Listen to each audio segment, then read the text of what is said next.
Welcome to Emotional and Spiritual Well-Being, the podcast that balances psychology and spirituality, helping you achieve well-being by discussing how the mind, will, and emotions interplay with the spiritual and physical. Here is your host, Sharon Wegman. Hi, this is Sharon Wegman from Wellspring Solutions, and today I'm joined by Cait Beiler, one of my other therapists here at Wellspring Solutions. And today we're going to be talking about how trauma impacts how we relate to other people. Mm-hmm. So Cait and I both work at Wellspring Solutions in Wyomissing, Pennsylvania. And trauma is a passion of ours in this practice because I don't think the general society doesn't understand how much it impacts. Right. And then half of our clients, at least for me, my experience is when they tell me their story and I tell them that's trauma, they're like, what? And so even figuring that out gives them a lot of knowledge and empowerment to know that maybe some of the things they're struggling with aren't because they're defective or something's wrong with them, but because of what they've been through. Absolutely. So everybody has a story, and even small, embarrassing stories that happen in kindergarten impact us in how we view our world. Probably the earlier things happen, the more it impacts how we view our world and how we control our world. And so it's so important for us to understand how the traumas that happen to us in the first 12 to 16 years impact how we relate to other people. So remember, we're just going to keep repeating this because we don't know if you've ever listened to any of our podcasts before, but attachment with a significant parent person happens between 0 and 3. So depending on what kind of attachment we have there, that impacts how we perceive the world, how we interact the world. And then our world view happens between 0 and 12. Which is so sad because we have no control over anything that happens in that portion of our life. And you don't know how to process things at that age either. Right. It's not like a 10-year-old can come up and say what their coping mechanism is or like how they're relating to another human. They're just watching and learning. Right. And they're just going with whatever their parents are doing. So if their parent doesn't give them comfort for something, they perceive, I don't need comfort for that, because they're not actually perceiving things from a different point of view where we as adults, we can now say, oh, that's so sad. I wish that parent should have comforted you at that point in time. But if you didn't know that. Right. It's not your normal. Right. And so a lot of people don't even know that today. So today, Cait, why don't you introduce why we want to talk about this? Well, we've just found that,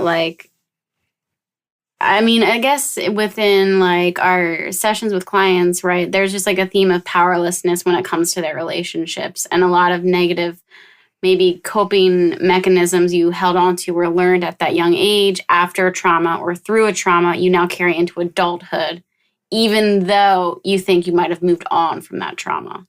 So there's an imbalance of I moved on from this, but we still hold these negative things that hold us back from living fuller relationships. Absolutely. So even that kindergarten story that happened to you that was so shameful and so upsetting creates you began starting coping mechanisms at a very early age, and you're just not even aware of it. Right. Because it's become part of who you are. Right. So let's talk about it. So and part of all this is when something major happens, again, we kind of repeat stuff if you haven't listened to our podcast, but when something major happens, a kind of core neural pathway forms and your brain just keeps kind of bouncing off of that. This is what you learned, this is what you know. So some of those things might be what does it look like to evaluate a safe versus unsafe relationship? Right. So if I had to depend on somebody unsafe, I won't know I should not depend on somebody that is unsafe. Right. Right. So that core pathway of I ignore danger makes us have repetitive experiences until we understand what we need to do to change our brain. Yeah. And so we find that at least a lot of between the young adults and adults that come into our practice is there is not a very healthy balance of healthiness in their relationships. Meaning maybe a trauma was done to you and say you were just maybe emotionally abused as a little kid. Well, now we cling and cling and cling and we're codependent to a relationship to a point where it's unhealthy as an adult. Or maybe we go on the opposite end and we completely isolate ourselves and don't have any friendships. Right. We find that a lot of people have a hard time finding that balance of what is a healthy relationship. Exactly. And that's why this going to therapy is so important, because we need to understand and define what intimacy is. Because if intimacy wasn't defined in a healthy way for us, whether there was sexual abuse, emotional abuse, verbal abuse, right?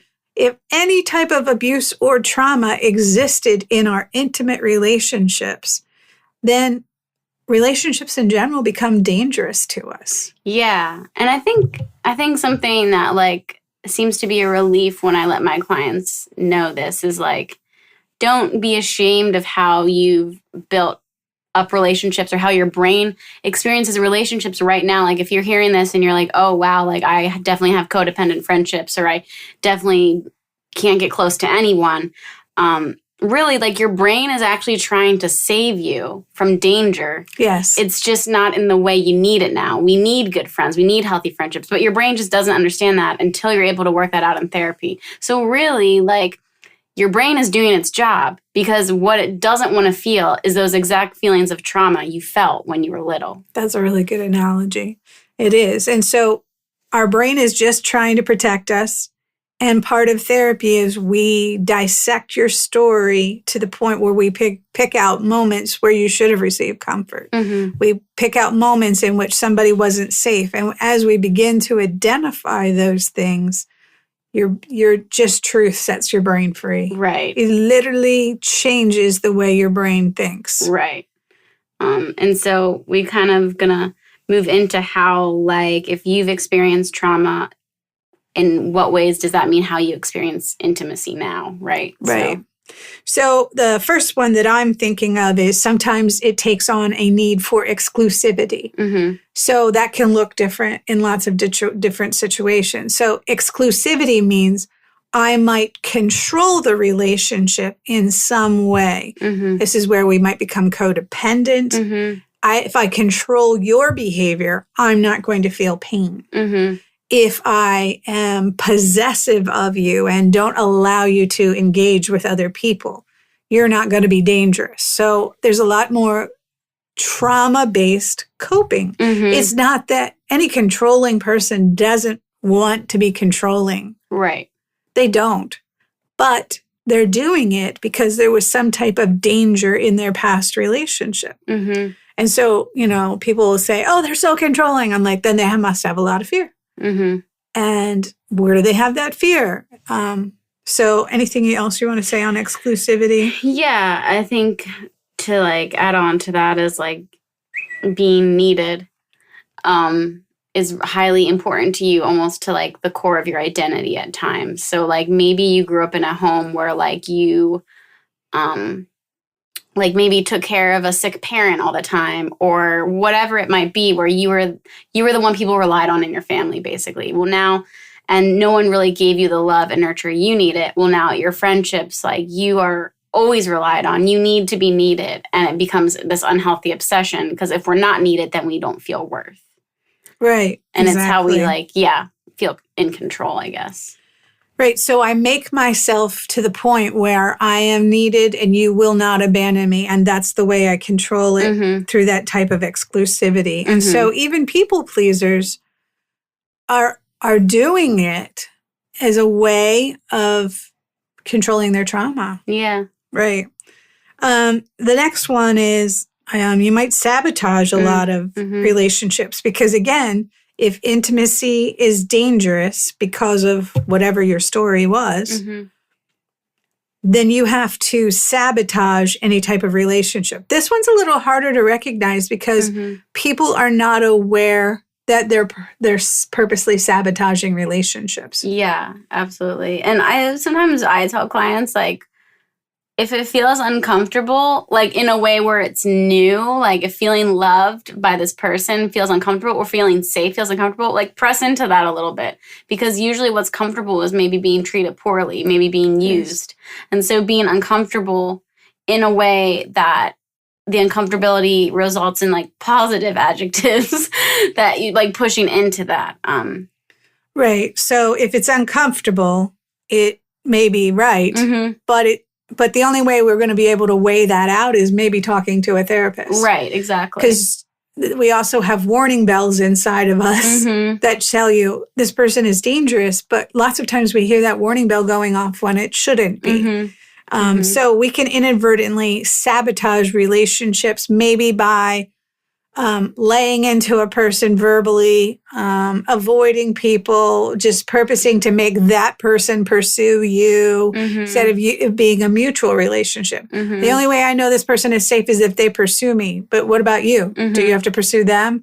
Right. Or finding flaws in people, nitpicking to the point where it's like, there's something wrong with them, so I can't be friends with them. And again, when we say intimacy, we mean friendships, any type of relationship, not just sexual intimacy. Right, no. But just where you can learn to be vulnerable. Definitely. Another area that I was thinking about it is I could avoid intimacy with people because then I don't have to feel danger. And that might look like being very individualistic, doing a lot of isolation, spending a lot of alone time. I think, like, when I meet people and I've hung out with them a certain amount of times and it's still only small talk, even after I've decided to be vulnerable, that is an idea, too, of, like, what are they afraid of pressing into? Because it's like, I don't know, you can't see me right now, but my hands are holding up like a wall, right? So this person has a pretty thick wall, whereas like letting someone in is danger because it would make sense if they've been through a trauma when they were little and people abused and used them. Why would you want to let people in? So again, it's like going back to those places and repairing those moments so you can let safe people in. Yeah, and unfortunately, safe people might not cross those boundaries. Right. And force you to go beyond the small talk because they feel the boundary and they respect the boundary. Right. So sometimes that's how we really do sabotage because the safest people probably aren't going to be boundary crossers. Yeah, they're going to respect, that you're going to open up when you want to open up. Exactly. So what my cue for my clients is whatever you would normally say, add 3 more sentences or an entire paragraph. Because if you're self-protective due to a dangerous story in your past, in your level of intimacy, your only way you're going to know is if you go a little bit further. So I make everybody add a couple sentences or add a paragraph to just get a feel for, is this safe? Yeah. So isolating is a way to cope and what you learn to cope or what you learn to be safe. Sure. And that doesn't mean, and when we say isolation, we're not even talking about introverts. Because introverts can be around people. It's not that they are isolating as a trauma coping skill. It's just that they need the alone time to just process all their thoughts and feelings. So let's kind of break apart being introverted via except from isolation. So that's one I was thinking about. Let's talk about how that plays itself out even in the sexual relationship. Yeah, I think that's really complicated. We could probably do a whole couple podcasts on that. But I mean, I think in general, it stunts like your idea of intimacy. And I think a lot of like the work I'm passionate about is working with sexual abuse victims. And a lot of times it's, first of all, validating that like it's okay that you want to feel safe and that certain things are triggering, because sexual abuse, we were saying earlier, is like affects mind, body, soul, spirit, everything to your core. Because it is so intimate and invasive, and someone violated you in that way, well, you might just have to learn to start being kind to yourself, to know, hey, like, these are my boundaries, and communicating. That's why therapy is so important, because sometimes you don't know what those are. You don't. Unless you talk about it, it definitely is going to affect your marriage or, those types of relationships. Right. So we always encourage people who come in here, we do an extensive use of workbooks and books, because we just literally have to retrain all the ways the trauma has impacted how we're relating. And it's so many different ways. Even how we use religion or how we don't use religion can be very sourced from a trauma response in our childhood. That's a common thing that most people don't understand, because that means I have to lean into a God, and that's super scary, because God allowed bad things to happen to me, because He's just allows us to have free will, so He can't necessarily control it. So how our God image is formed is very trauma-based many times. Yeah. I think that reminds me of, like, so how you see God, but then how you see men, how you see people. Like, we forget that, pivotal moments in our brain change the chemistry of it forever for how we see someone or feel fear or on edge. And that's a lot of stuff we do at the practice too here, is like help educate people. Like, you probably feel hypervigilant when a man's standing behind you in line because of maybe what happened to you. It doesn't mean that man's a predator, but it's okay if you feel on edge. Yeah. And here's how we can help you. And so that interacts with all your intimacy going forward. Yeah, so the biggest thing is get in here to therapy and tell your story and figure out your story, so that we can really help you figure out what are your trauma coping skills, because sometimes most people don't know what their trauma coping skill is. Oh, for sure. And because it's your normal for so long, it just is like what you do. Like, right. You don't see that as causing harm. Exactly. And that even goes into self-harm as adults. Right. Maybe you as a young adult who was just learning to have feelings didn't know how to process those feelings. Listen to our self-harm podcast. Maybe you didn't know how to process feelings, so you just acted on them and used self-harm. But adults do it too, and it just looks different. Yeah, it can look like being obsessed with, I think for women, what comes to mind is being obsessed with how we look, whether that be exercising, controlling our eating. I know men struggle with that too, but that definitely is like a route that's easy for women to go down to, is being able to control to the point where it's, taking up all your time. Right. So we might use our physical appearance, and that means we might do a lot of things in an obsessive way to keep ourselves from feeling dangerous. And what that means is, if that was a point in which I was abused because of my weight, because of whatever, or what things, and we don't even recognize sometimes that we've been abused. Yeah. It's just something that was talked about all the time. So as a result of that, I might be very trauma focused on my weight as a way to protect myself from feeling pain. Right. Another universal one is probably work. Absolutely. Spending so much time at work that you are choosing not to feel or deal with things that you might need to, or it's just a new way to cope. Sure. So work can be addiction, right? Drugs can be an addiction. Alcohol can be an addiction. Internet, gaming, all name these. I mean, you name it. Anything can become an addiction. But what does the addiction do? It causes us to not feel pain. Right. So our addiction is very trauma-based. And it's not just because I inherited it.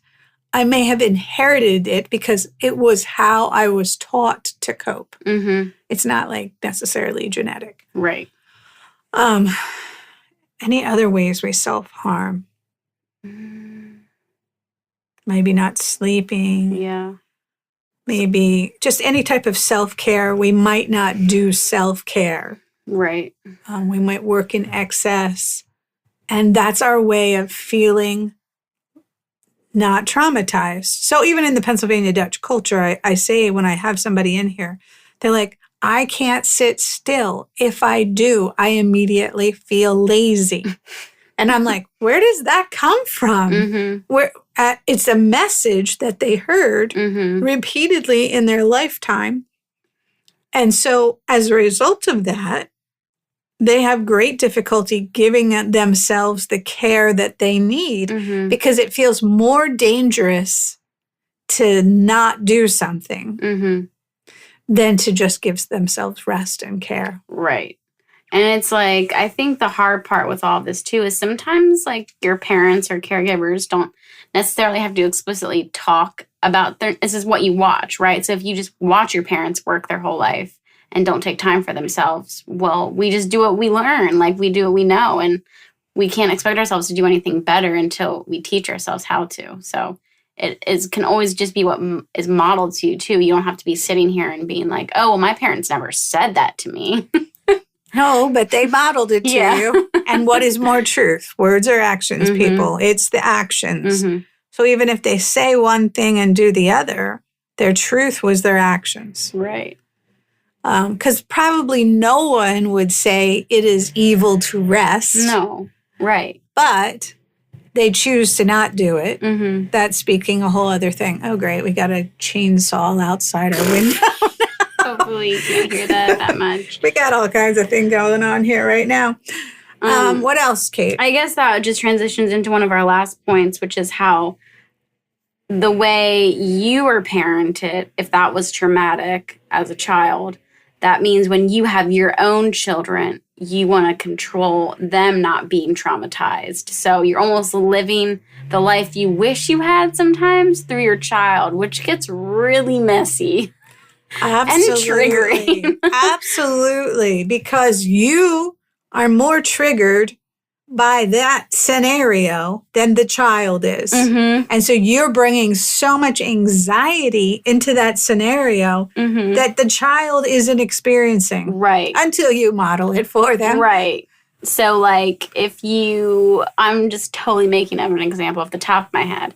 If you had an encounter, if as a female, maybe you had an encounter at a movie theater or a mall where a male maybe groped or touched you, right? So, and you hated how you felt, it was it felt very shameful, etc. Well, now your child doesn't get to go to the mall by themselves when they're an appropriate age to as a teenager, but they didn't live your trauma. So that's what I'm talking about is like, you want to make sure, but they didn't live your life. And that's a hard thing, I think, for the mind to understand. Absolutely. So again, we can parent out of trauma and control it by controlling our children, by controlling things that happen to them. And that actually doesn't help them at all because if like we have sometimes like parents won't give their kids any kind of electronic device until a very lengthy time in. And I'm like, but you're not teaching them how to monitor themselves. You're not teaching them how to do that. You're just controlling it for yourself. Well, I'm controlling it for them too. Well, fine, put software on there, put Bark on there, put other software on there so you know where they're going. Right. Have like time limits depending on what the electronic is. Sure. Like you can still be the parent, but allow your kid to be in the times. Like it's just culturally, you just have to kind of let your kid be in the culture that they're in, but talk them through it. Yeah, exactly. And so I think that's a big one for a lot of parents, controlling technology and access to technology, and understandably so with what's going on. For sure. But that's where you have to stay very involved in that process. And that can be more triggering for parents than not. And it is work. Like it is work. It's work, so. But that's what parenting is teaching your children how to be empowered, because I'll have kids who were very controlled in their childhood they leave for college, they go off the deep end. Oh, man. Because they have no internal sense of self-control because they weren't taught self-control. Control came from parents. Right. Or maybe they were so protected because the parent wishes their parent would have protected them that now when bad things happen, they don't know how to handle it. Yes, exactly. And that's hard. That's really hard to be a young adult and then have your first stressful, traumatic thing happen and you don't know how to handle it. You don't know how to go and talk to an authority figure because your parents did it for you. You don't know how to advocate for self because your parents did it for you. And so sometimes we can really parent out of trauma. Yeah. And we understand it. You're just trying to control it. But controlling it doesn't heal it. Yeah. Learning about self is what heals it. Yeah. And then eventually, once you learn about your own stuff, you don't have to feel so anxious for your kids. It actually feels better. I know. I'm hearing this chainsaw outside our window, and I'm like, I'm getting all distracted here. Okay. Anything else that we thought? I think that's really good. So I just really want to encourage everyone to seek out a therapist if you do any of these three main behaviors. And the three main behaviors are, do I use exclusivity to control the danger in some way? Mm-hmm. Do I sabotage relationships to control the danger? Mm-hmm. And do I avoid intimacy with people to control the danger? Mm-hmm. All of what we talked about falls under those three areas. Mm-hmm. So feel free to give us a call if you're interested in doing counseling. We do telehealth, so we can even see you outside of our area. You want. Okay, have a great day, guys. See ya. Thanks for listening to Emotional and Spiritual Well-Being with Sharon Wegman. For more resources or to have Sharon speak at your meeting or event, please visit wellspringssolutions.com.